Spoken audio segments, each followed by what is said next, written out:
K리그2를 사랑하시는 여러분 반갑습니다. 류영섭입니다. 이번 주 일요일 올 시즌 K리그2의 또 하나의 분기점이 될 수 있는 2위 수원과 1위 인천의 맞대결이 수원 빅버드에서 펼쳐집니다.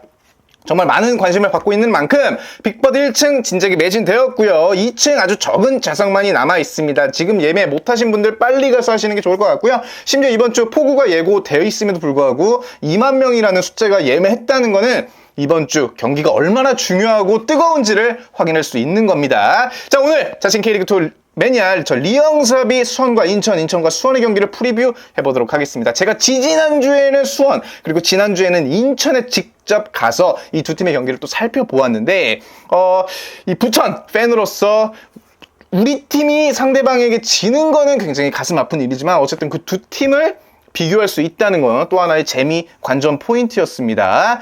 자, 이 두 팀의 스타일 정말 비슷하면서도 또 다른 점이 있거든요. 각각의 매력을 품고 있는 수원과 인천과 수원 한 번씩 보도록 하겠습니다. 일단 두 팀은 현재 K리그2에서 가장 강력한 공격력을 갖고 있다고 해도 과언이 아니고요. 수원이 팀 득점 32점, 인천 30점. 그러나 두 팀의 차이점은 역시 수비입니다. 수원은 15경기에서 18실점했고요. 인천은 8실점. 그러니까 8골밖에 먹히지 않았다는 점 아주 탄탄한 수비를 보여주고 있는데요. 최근 5경기만 놓고 보면 수원은 13점을 넣었습니다. 굉장히 폭발적인 공격력. 그러나 인천 역시 11득점을 넣었다는 것은 두 팀 모두 최근에는 골에 이상 없다. 아주 많은 골을 넣고 있고요. 다만 실점을 보면 역시 인천은 5경기에서 4경기가 클린시트입니다. 4경기 골 하나도 안 먹혔다는 뜻인데 반면 수원 같은 경우는 5경기에서 단 1경기만이 클린시트고요. 수원이 안고 있는 불안함은 역시 수비라고 말씀드릴 수 있겠죠. 인천은 현재 15경기 중에서 무실점 경기가 10경기나 됩니다. 가장 많이 실점한 경기가 천안, 리그 최하위 천안에게 3점을 내줬고 그 경기를 제외하고는 성남에게 2골 내준 게 답니다. 모두 한 골씩 내줬을 뿐이지 다실점한 경기는 천안과 성남이 유일하고요. 그러니까 어떻게 보면 정말 의외의 팀들이 인천의 발목을 잡아줄 수 있다는 뜻이기도 하고 오히려 인천과 맞붙을 수 있는 팀은 또 인천을 제대로 공략하지 못했다는 뜻이 되겠죠. 반면 수원 같은 경우는 최근 5경기에서 천안전을 제외하고는 4경기 모두 1실점을 기록하면서 사실상 매경기 실점하고 있는 상황입니다. 인천과 서울 이랜드 같은 이제 강한 공격력을 갖고 있는 팀들에게는 또 많은 실점을 했다는 점에서 수원의 실점이 조금 아쉬울 수 있고, 자, 그러나 시즌 초반에 수비가 조금 아쉬웠다면, 불안했다면 지금은 어느 정도 보완을 또 했기 때문에 수비가 점점 나아지고 있다는 것은 수원에게 굉장히 긍정적인 의미고요. 사실 인천의 윤정환 감독은 시즌 초반에 성남에게 발목을 잡히고 그 전술에 대한 보완을 하면서 바로 다음 경기였던 서울 이랜드와의 경기를 또 쉽게 가져갔거든요. 그리고 부산과 또 무승부하면서 그 다음 경기에서 또 전술 또 수정을 통해서 천안전까지는 사실 계속 연승 행진을 이어왔습니다.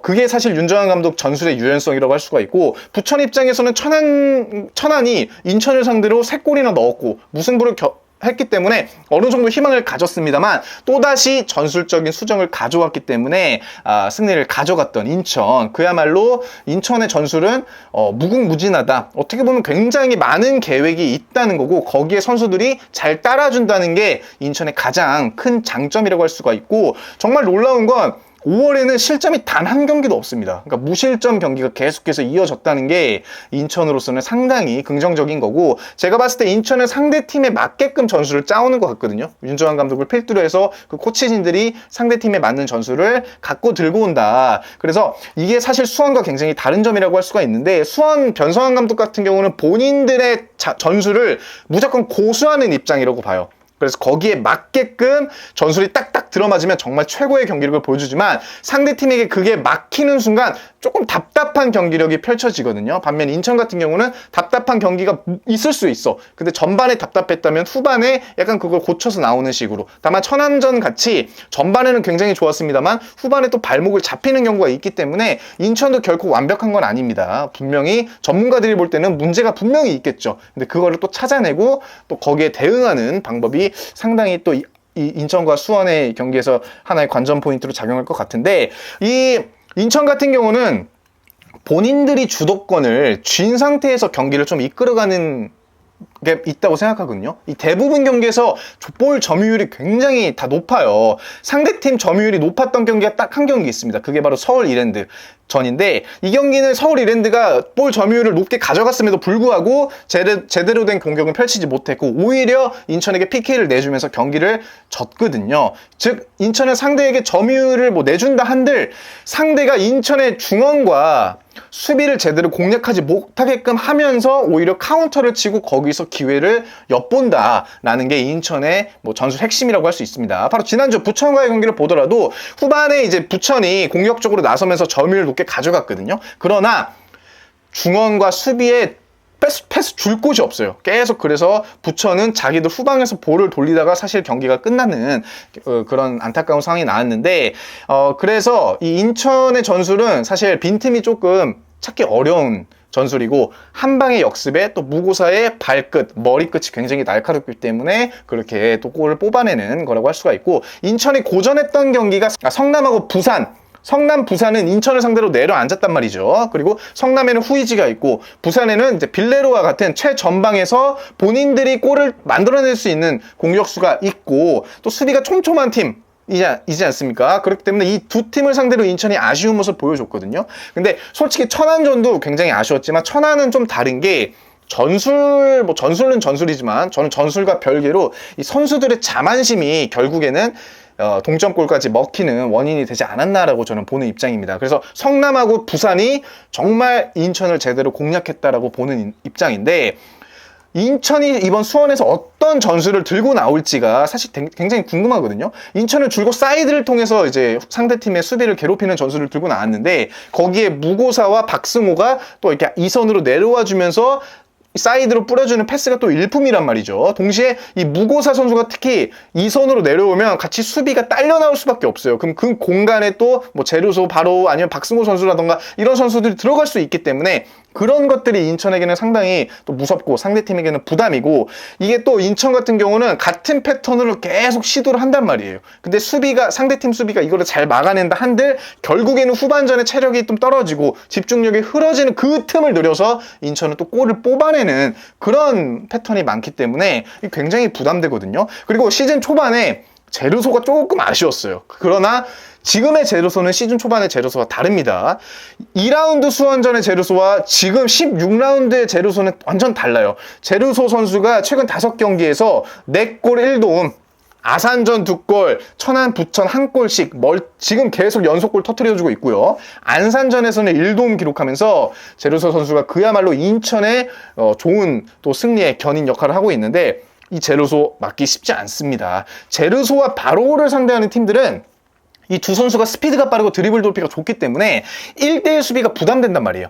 가까이서 붙자니 언제든지 스피드로 벗겨낼 수가 있고, 또 멀리서 막자니 드리블 돌파로 또 부담이 된단 말이죠. 그렇기 때문에 한 명이 더 붙어주는 식으로 막는 경우가 많거든요. 그렇다면 결국 다른 한 명이 온다면 다른 공간이 빈다는 뜻인데, 거기에 무고사가 있다? 그럼 상대팀 수비는 어떡하란 말입니까? 이거 계속 한 명씩 막다 보면 또 반대쪽에 공간이 비고 또 반대쪽 전환을 통해서 계속해서 공격이 들어올 수 있는 인천이기 때문에 상대팀이 정말 수비하기 까다로운 팀이고, 결국에는 전방에서 이 수비 가담을 적극적으로 나서줘야 되는데, 그렇게 하면 결국에는 역습 상황에서 공격수가 또 한 명이 빌 수 있고, 그러니까 공격수가 최후반까지 내려와서 같이 막아주자니 공격하는 그 타이밍에 제대로 들어가지 못해서 공격도 제대로 안 돼. 수비도 수비대로 제대로 안 될 가능성이 있다. 즉 인천의 페이스에 말려들면 수비도 안 되고 공격도 안 되는 좀 아쉬운 상황이 연출될 수 있거든요. 그게 바로 부천전에서 나왔던 상황인데, 과연 수원은 인천을 상대로 어떻게 막을 것인가? 저는 이것도 굉장히 궁금합니다. 왜냐하면 제루소와 바로는 분명히 막아줘야 되는데, 이 선수들을 막기에는 수원의 윙백들이 지금 스피드라든가 이런 면에서 수비라든가 조금 아쉬울 수 있거든요. 그러면 미드필더라든가 아니면 뭐 최전방에서 한 명이 붙어주는 식으로 해야 되는데, 그렇다면 수원도 수원대로 공격을 제대로 할 수 있을까에 대한 또 약간 의문이 드는 건 사실이고요. 그리고 역시 인천은 윙백 이주용, 김명순 이 두 선수의 오버래핑도 상당히 적극적이거든요. 이 팀 득점을 보면 공격도 공격대로 잘 되고 있는 거고요. 결국 수비도 팀 실점이 낮은 만큼 수비에서도 굉장히 좋은 모습 보여주고 있다는 거죠. 그렇기 때문에 수원은 확실히 이 사이드를 공략하는 인천이 까다로울 수밖에 없다라는 점. 마지막으로 인천은 그동안 중원을 담당했던 이 민경현 선수가 빠진 게 조금 아쉽단 말이죠. 이 불안하다면 중원이 가장 불안한데 이명주와 문지환 조합이 과연 수원에서도 빛을 발할 수 있을까라는 점. 이게 사실 제일 중요한 포인트라고 저는 생각합니다. 특히 이번에 부천전하고 봤을 때 이 문지환, 이명주 모두 옐로우 카드를 받았거든요. 그리고 부천전에서 특히 이명주 선수 뭐 이렇게 정말 위험한 파울을 내줘가지고 위협적일 수 있는 프리킥 찬스를 2번이나 내줬어요. 물론 부천은 그 2번을 모두 날려버렸지만 수원에는 또 이기재 선수의 왼발이 있기 때문에 그런 상황에서 정말 골문 앞에서 프리킥을 얻었다면 성남전과 같이 언제든지 득점해줄 수 있는 선수가 있습니다. 그래서 인천 입장에서는 최대한 골문 앞에서의 파울을 좀 주의해야 하지 않을까. 물론 이것도 수원은 마찬가지예요. 이 부분을 굉장히 두 팀 다 유의해야 될 거고, 또 인천이 빌드업 할 때 보면 윙백 하나가 결국에는 이제 미드필더 라인으로 들어가주면서 중원에서의 숫자를 또 채워주거든요. 근데 제가 봤을 때 인천은 공격을 막다가 순간 상대팀이 역습으로 올 때, 특히 상대팀 윙이나 공격수가 스피드가 빠르다면 인천에서 가장 약한 데가 어디냐? 바로 이주용 선수의 그쪽이란 말이에요. 왜냐면 상대적으로 발이 느리기 때문에. 그래서 그 사이드 라인을 많이 노릴 거란 말이죠. 천안에서는 툰가라 선수가 사이드 라인으로 들어가주면서 바로 거기를 공략했거든요.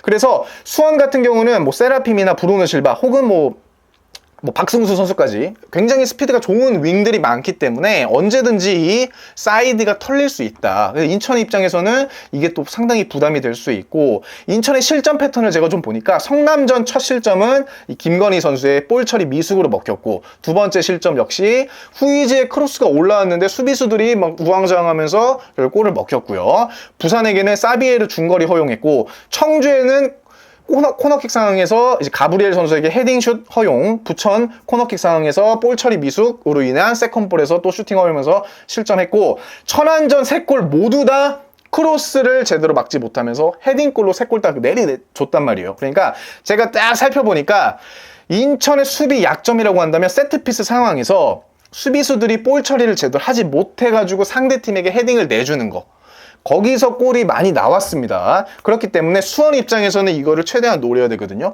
그리고 수원의 김지현 선수 혹은 일류첸코 모두 다 해줄 수 있는 선수이기 때문에 어떻게 보면 사이드에서 돌파 그리고 크로스, 아니면 이기재 선수의 왼발 후방에서 크로스 올라가는 게 상당히 위협적으로 작용할 수 있을 것 같아요. 그리고 지금 시점에서 정말 마지막으로 제가 생각하는 인천의 강점과 약점은 주전 선수들의 출전 시간이 너무 많습니다. 따라서 팀워크는 좋을 수 있죠. 조직력 굉장히 좋을 수 있죠. 다만 그만큼 체력적인 부담이 지금 많이 가중되어 있을 거란 말이에요. 출전 시간만 보더라도 김건희, 이주용 1500분, 박경섭 1396분, 이 주전 3명의 선수들이 거의 매경기 나와주고 있고 매경기 풀타임을 소화하고 있습니다. 그렇기 때문에 쉬지 못하기 때문에 거기에 대한 뭐 체력적인 부담이 분명히 있을 것이고, 그리고 그만큼 발이 잘 맞겠습니다만 여기서의 그 체력적인 부담으로 한 번의 실수로 인한 실점이 나온다면 이것도 돌이킬 수 없는 치명적인 거고, 하지만 이제 실점이 났다는 건 이 수비들이 굉장히 발이 잘 맞고 상대팀 역시 이 수비들을 제대로 공략하지 못했기 때문에 골을 못 내고 있다고 생각하거든요. 그러니까 이 수비는 굉장히 강력하지만 체력적인 부담은 분명히 안고 뛰는 것이다. 그리고 이제 뭐 무고사 선수도 당장 부천전에서 바로 귀국하자마자 뛰지 않았습니까? 물론 이제 뭐 일주일한 시간이 지났지만 그런 것들이 쌓이고 쌓이면 무고사, 제르소, 바로 이런 선수들의 체력적인 부담 결코 무시할 수 없을 것이다 라는 점을 저는 좀 짚고 싶어요. 그리고 수원은 지난주 금요일날 경기를 치렀고 인천은 일요일날 치렀단 말이에요. 그렇기 때문에 수원이 이틀 더 쉽니다. 아무래도 체력적으로 지금 더 여유로운 건 수원일 수밖에 없고요. 자, 수원을 이제 한번 보면 수원은 이제 초반에 인천하고 붙었을 시기에는 골을 제대로 넣지 못해서 고민이었단 말이에요. 근데 변상환 감독이 그러한 문제점은 이제 모두 해결했고요. K리그2에서 가장 공격이 뛰어난 팀이 바로 수원 아니겠습니까? 굳이 인천의 이 공격 약점을 좀 뽑자면 골이 너무 무고사 중심으로 터진다는 건데, 무고사를 제외하고 제루소가 5골, 이동률 3골이에요. 도움은 제루소가 4개, 무고사 3개. 그 밑으로는 선수들이 별로 못해주고 있습니다. 반면 수원 같은 경우는 일류첸코를 제외하고 김지현, 세라핌 5골, 파울리뇨 4골, 이기재 3골, 게다가 도움도 이기재 3개, 이기재, 이민혁, 이건희, 브루노 실바가 3개씩 해주면서 다양한 선수들이 공격 포인트를 올려주고 있다는 거는 굉장히 좋은 시그널이거든요. 이거는 그만큼 왼쪽 오른쪽 가릴 거 없이 모두 다 해줄 수 있다는 선수거든요. 더 이상 수원의 공격은 뭐 다루는 게 의미가 없을 만큼 너무나 강력하고, 인천의 제르소 바로 무고사가 있다면 수원 같은 경우는 세라핌, 일류첸코, 브루노 실바가 있는 거죠. 게다가 파울리뇨까지 더해준다면 이거는 인천으로서도 상당히 막기가 어려울 것이고, 인천도 뭐 그렇습니다만 수원도 용병에 대한 증명은 이미 끝났다고 생각합니다. 계속해서 수원의 단점은 수비라고 이제 말씀을 드릴 수가 있는데, 변상훈 감독 역시 수비 라인업을 계속해서 바꿔주면서 이 좀 문제를 보완하려고 하고 있거든요. 특히 오른쪽 윙백 이건희 선수가 적극적인 오버래핑으로 공격에서는 굉장히 좋은 모습을 보였지만 수비는 조금 아쉬웠단 말이에요. 그래서 이거를 정동윤 선수로 바꿔주고, 또 치명적인 실수로 골을 몇 번 내주었던 고종현 선수를 레오 선수로 바꿔주면서 계속해서 수비를 좀 보완해가고 있고, 또 수비수를 영입하면서 이 수비에 대한 문제점을 이제 확실히 알고 고치려고 하고 있단 말이에요. 그럼에도 불구하고 아직도 수비가 불안하다라는 거는 이 수비수 개인의 문제라기보다도 아무래도 전술에서의 문제점이 좀 수비의 불안함으로 이어지는 거 아닌가라는 생각을 하거든요. 양쪽 윙도 올라가고 이 미드필드에서도 좀 올라가면서 이 상대방보다 조금 더 수적 우위를 가져가려고 하는 수원이거든요. 그러다 보니까 문제는 뭐 세라핌, 브루노 실바 혹은 박승수 선수가 돌파를 시도했을 때 그게 막혀버리고 상대팀에게 역습으로 나오는 순간 이미 다 올라가 있기 때문에 수비에서의 그러니까 수적 우위가 좀 딸리는 거예요. 그리고 상대팀도 스피드가 빨라버리면 이 수원 수비도 스피드가 그렇게 좋지 않기 때문에 거기서 밀리고 또 골까지 먹히는 패턴이 좀 종종 나오거든요.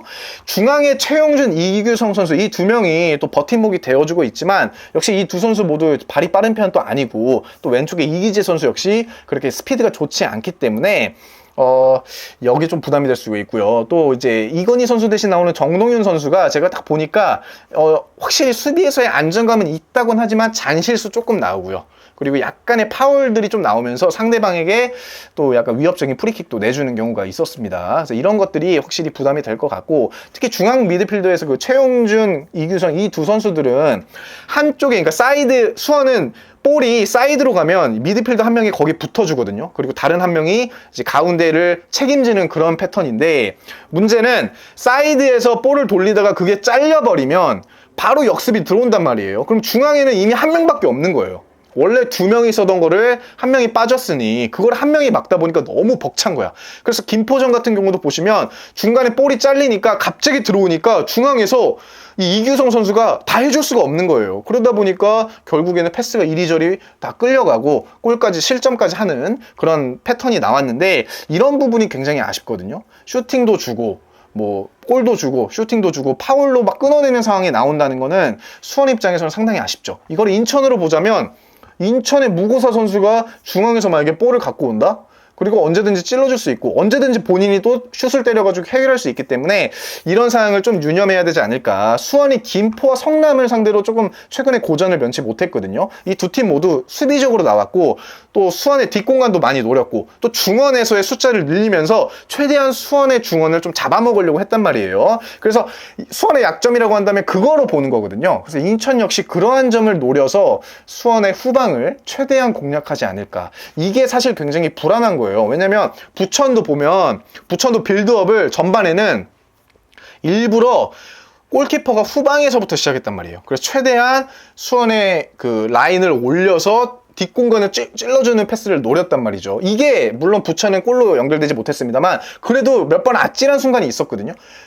슈팅까지 가는 과정이 있었단 말이에요. 그래서 이런 것들을 인천이 또 잘 공략한다면 어쨌든 부천보다는 퀄리티가 더 높기 때문에 성공 확률이 올라갈 수 있다라는 점이고, 자, 이번 수원 인천전에서 가장 중요한 건 중원 싸움이라고 보거든요. 인천 같은 경우는 후방에서 빌드업을 할 때 윙백이 미드필더로 가지고 약간 이제 수적 우위를 가져가면서 전진을 하고 사이드 뿌려주는 그런 빌드업을 한다면, 수원 같은 경우는 사이드로 공이 가면 이제 미드필더가 이 윙 쪽으로 붙어주고 그러면서 수적 우위를 가져가서 사이드를 가는 뭐 그런 패턴을 이제 보여주는 것 같은데, 제가 부천 팬으로서 두 팀의 경기를 모두 봤잖아요. 수원은 약간 상대팀 페이스에 조금 말리면서 끌려다니다가 점점 본인들의 페이스를 찾아가고 골을 막 몰아치는 느낌이 있어요. 근데 인천 같은 경우는 상대팀이 어떻게 나오든 일단 자기들의 페이스를 지키면서 경기를 가져가는 느낌. 그래서 이게 언뜻 보면은 인천은 조금 답답하게 경기하는 듯한 느낌이 있거든요. 근데 제가 그거 봤을 때 결코 인천이 뭐 밀린다기보다도 인천은 일단은 지키는 거야. 어떻게 나오든 상대방이 막 공격적으로 나오든 수비적으로 나오든 일단 자기들의 페이스를 최대한 지키는 상태에서 약간 본인들의 그 분위기를 가져가는 느낌이 있어요. 반면 수원 같은 경우는 일단 우당탕탕 몰아치는 느낌. 그러니까 최대한 선제골을 많이 뽑으려고 하는데 거기서 만약에 아까 제가 말씀드린 것처럼 사이드에서 막 끊겨가지고 뭐 역습당하고 이러면 슬슬 본인들의 페이스가 무너지면서 약간 실점까지 하는 패턴도 있다. 근데 결국 수원도 뭐 페이스를 찾아가니까. 그래서 이게 상당히 인상적이란 말이죠. 이 두 팀의 맞대결을 봤을 때 일단 원정이잖아요. 인천 원정이기 때문에 인천 같은 경우는 무리해서 초반부터 달려갈 이유는 전혀 없다고 보거든요. 반면 수원 같은 경우는 어쨌든 초장에 골을 좀 넣어야지, 기선제압을 해야지 본인들이 원하는 페이스로 갈 수 있을 거란 말이죠. 근데 문제는 너무나 공격적으로 나와버리면 인천 역시 역습이라는 게 있기 때문에 거기에 또 오히려 역으로 당할 수가 있고, 그래서 제 생각에는 최대한 윤정환 감독이 전반에는 본인들의 페이스를 유지하려고 약간 좀 수비적으로 운영하지 않을까. 그러다가 점점 이제 수원의 이제 힘을 좀 빼면서 본인들의 페이스를 가져가지 않을까라는 생각을 하고, 변성환 감독 같은 경우는 일단 공격력이 물 올랐기 때문에 이 물 오른 공격력을 최대한 전반에 오히려 확 몰아치는 그런 경향이 좀 있을 것 같습니다. 그러니까 수원은 조금 급한 느낌이 있어요. 그래서 이러한 거를 조금 죽이면서 본인들의 템포를 찾아갔으면 좋겠고, 마지막으로 두 팀의 결정적인 차이는 세컨볼을 얼마나 잘 가져오는데, 이게 제가 진짜 봤을 때 아마 직관 보셨던 분들도 느낄 수 있겠는데, 수원은 세컨볼을 진짜 못 따요. 세컨볼을 막 진짜 많이 뺏겨. 그러다 보니까 특히 자기들 수비 진영에서 세컨볼을 뺏기면 상대팀에게 바로 위협적인 슈팅을 내주는 경우가 있거든요. 근데 반면 인천 같은 경우는 진영을 가리지 않고 세컨볼을 진짜 잘 뺏어옵니다. 이게 정말 안 뺏겨요, 볼을. 그리고 볼을 뺏어도 정말 조직력 있는 패스로 다시 자기들만의 페이스를 찾아가면서 약간 또 경기 템포 조절하거든요. 그게 상대팀은 너무나 답답한 거예요. 뺏길 때 뺏기지 않으니까. 그리고 또 경기 템포를 또 죽여. 그러다 보니까 상대팀은 또 힘이 빠지는 경향이 있거든요. 그래서 수원은 이번 인천전에서 세컨볼을 잘 따내야 되지 않을까라는 생각을 합니다. 그게 사실상 중원 싸움부터 이어지는 것 같은데, 중원 싸움에서 세컨볼을 얼마나 잘 따고 그로 인한 공격이 얼마나 쭉쭉 잘 뻗어나가는가, 이게 이제 두 팀에게는 굉장히 중요할 것 같습니다. 그래서 어쨌든 이번 수원과 인천과 수원 정말 비슷한 듯 비슷하지 않은 전술로 아주 기대가 되거든요. 사실상 선수들도 선수들이지만 이 감독 싸움도 있는 거란 말이에요. 윤정환 감독 같은 경우는 K리그1에서 감독상 받았는데 지금 K리그2에서 좋은 모습을 보여주고 있지만 어쨌든 팀 전력이 비슷한 수원을 상대로 어떤 전술을 들고 나올 것인가. 그리고 변상환 감독은 아무래도 지금 뭐 프로는 이번이 사실상 정식이지만 그래도 이제 1년 넘지 않았습니까? 그리고 또 수원이라는 팀이 있고, 수원 삼성 감독으로서 한번 인천에게 얼마나 좋은, 그러니까 윤정환 감독에게 얼마나 좋은 전술을 또 들고 나올지, 이게 또 감독 싸움으로서 또 하나의 관전 포인트가 있거든요. 그래서 이번 싸움으로 인천은 1위를 확고히 다지느냐 아니면 2위 수원은 확실히 추격을 하느냐 판가름이 나는데, 저는 솔직히 이번 경기에서 인천이 수원에게 진다 한들 그렇게 타격이 뭐 세진 않을 것 같아요. 왜냐면 일단 인천은 수원을 한번 꺾었고 7점이긴 하지만 이게 만약에 진다면 4점인데 4점이라고 해도 사실상 두 경기 차거든요. 그래서 인천은 무승부만 해도 굉장히 뭐 좋은 결과라고 저는 받아들일 것 같고, 물론 만족하진 못하겠죠. 수원은 어떻게든 이겨야 됩니다. 홈이기도 하고요. 또 좋은 분위기를 가져가려면 어떻게든 1위 인천을 잡고 발돋움을 할 그런 기회를 만들어야 되는데, 인천은 수원전 이후에 화성, 김포, 전남, 아산, 경남, 안산, 그리고 서울 이랜드예요. 사실상 6월, 7월 전남을 제외한다면 모두 다 그렇게 위협적인 팀은 아니란 말이죠. 그래서 수원에게 진다 한들 뭐 연패 가능성은 저는 사실 없다고 보거든요. 반면 수원 같은 경우는 인천전 이후에 6월, 7월에 경남, 부산, 아산, 청주, 전남, 서울, 이랜드 이렇게 만난단 말이에요. 그러니까 인천에 비해서 까다로운 팀들을 먼저 만납니다. 그래서 수원은 인천전 무조건 이겨야 되고요. 만약에 여기서 한번 기세가 꺾인다면 그 뒤로 만나는 뭐 부산, 아산, 그리고 청주 이런 팀도 수원에게는 까다롭거든요. 특히 전남과 서울, 이랜드 이런 팀들에게는 또 밑에서 올라오고 있기 때문에 올라오는 팀을 상대하는 수원 입장에서는 분명히 인천전을 이기고 분위기를 계속 타서 쭉쭉 올라가야 되는 상황입니다. 오히려 지금 마음이 급한 건 수원이거든요. 그래서 수원이 조금 더 이 싸움에서는 더 중요하지 않나라는 생각을 해봅니다. 그리고 마지막으로 또 하나의 변수는 비인데, 아무래도 비가 많이 내린다는 거는 공이 그만큼 더 빨라질 수가 있거든요. 이거는 수원에게는 좀 악재라고 생각해요. 왜냐면 수비에서의 실수가 나올 수가 있어요.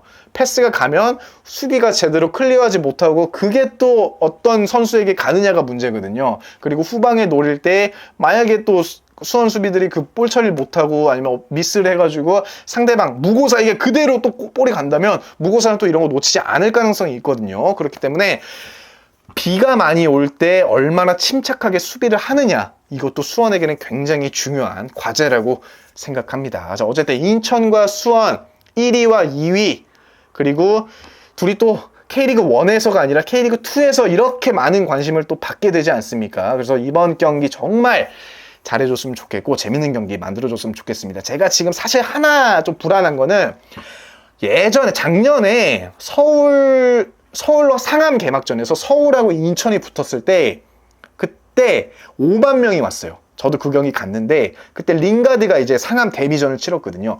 5만 명 앞에서 0대0 무승부가 났다는 적이 있습니다. 그러니까 인천은 약간, 이거 아마 인천 팬들 좀 공감하실 수 있겠는데, 인천은 너무 많은 관중이 오면 좀 못하는 경기가 있었어요. K리그 1에서는. K리그 2는 좀 다르지만. 그렇기 때문에 과연 빅버드에서 2만 명, 그리고 원정석 지금 매진됐습니다. 많은 관중 앞에서 어떤 경기를 보여줄지가, 윤정환 감독의 인천은 또 달라질 수 있기 때문에 그게 저는 상당히 또 궁금합니다. 자, 여기까지 자신 K리그2 미니어 저 리영섭이 수원과 인천과 수원의 경기를 프리뷰해봤는데, 폭우가 예보된 가운데 2만 명, 정말 적지 않은 숫자입니다. 또 비도 많이 오니까 많은 준비하셔가지고 경기장에서 감기 걸리지 않고 정말 즐겁게 보셨으면 좋겠고, 저 리영섭도 제가 두 눈으로 똑똑히 보고 영상으로 남겨오도록 하겠습니다. 영상 시청 감사합니다.